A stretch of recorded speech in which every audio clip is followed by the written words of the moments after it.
Welcome to another episode of Markets Dawn Europe, an audio podcast on financial markets for European-based professionals. A minimalistic solution to the information overload in mainstream and social media. This is what you need to know today.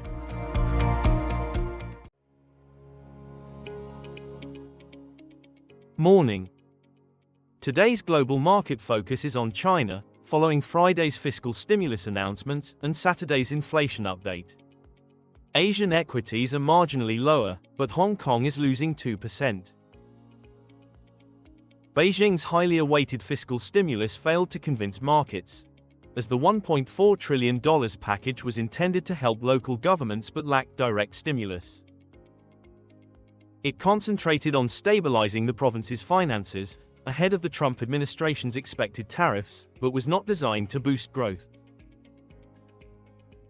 The latest inflation data shows that China continues to struggle with deflation, as headline CPI fell 3% month-on-month, much more than forecast, and prices advanced 3% year-on-year, the slowest pace in 4 months.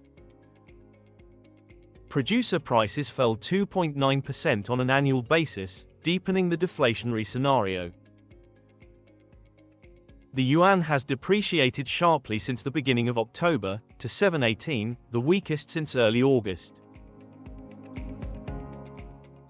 In the US, the reflationary theme is gaining momentum, as measures by Trump are expected to slow down the disinflation trend, or even lead to a rise in prices. This is how the main indicators performed last week, after the US election, the Fed and Bank of England policy meetings.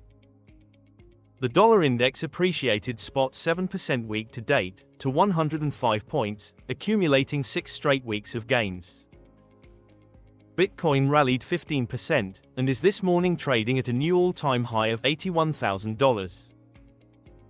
The S&P 500 advanced 4.7%, its best week this year, briefly traded above 6,000 points, also a fresh record high, driven by a 30% rally for Tesla. The renewables sector on both sides of the Atlantic is the main loser of Trump's victory. The VIX Volatility Index fell sharply to sub 15%, the lowest level in 12 weeks. European indices fell between 1.5 and 2.5% last week, mainly on weaker auto and luxury goods stocks, accumulated 3 weeks of declines, and are now significantly underperforming the US market this year.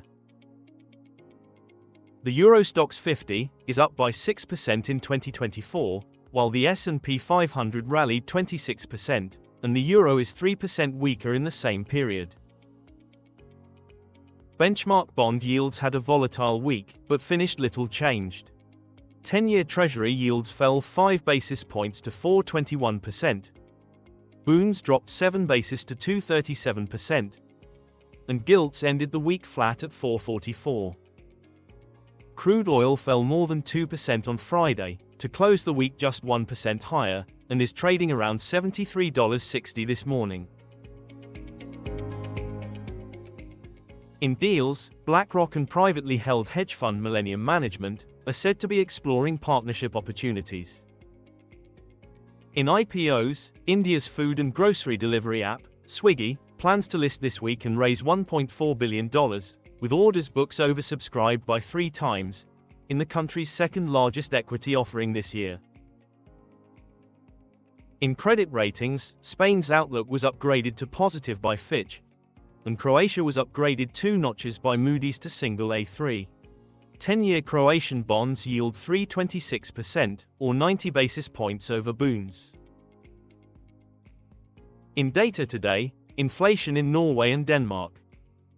It gets busier later in the week with US CPI and PPI inflation, Eurozone and UK GDP, and industrial output and retail sales in China.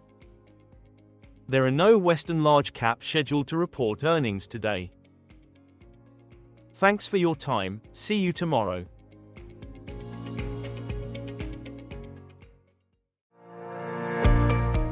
Visit laconicbriefs.com to subscribe to our newsletter, including this audio podcast with an extended script if you prefer to read, plus performance tables and charts. all in one place. Delivered straight to your inbox every morning, Monday to Friday.